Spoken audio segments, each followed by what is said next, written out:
अस्सलाम वालेकुम to all friend, क्या हाल चाल है? ठीक ठाक हैं, खैरियत से हैं?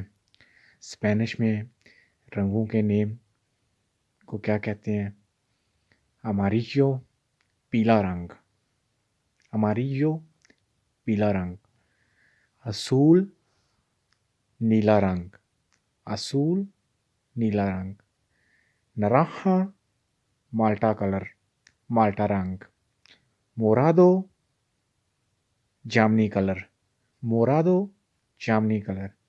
ग्रीस, सरमई कलर, ग्रीस, सरमई कलर। रोहो, सुरख कलर, रोहो, सुरख कलर।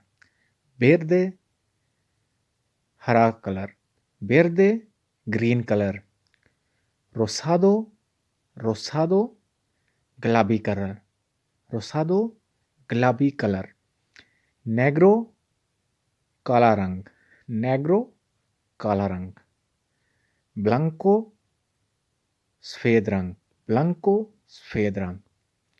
लोस कलोरेस, amarillo, azul, naranja, morado, gris, rojo, verde, rosado, negro, blanco.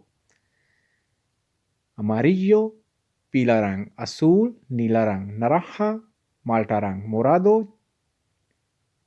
जामुनी रंग, ग्रीस, सरमई कलर, rojo, सुरख colour, verde, green colour, rosado, गुलाबी कलर, negro, ब्लैक कलर, ब्लैंको, white colour. Thank you friend for watching. अगर आपको वीडियो पसंद आए तो अपने दोस्तों के साथ ज़रूर शेयर किया करें और हमें कमेंट करके ज़रूर बताया करें। नेक्स्ट वीडियो के साथ इंशाल्लाह जल्द हाज़िर होंगे। दुआओं में याद रखिएगा। अल्लाह हाफिज़।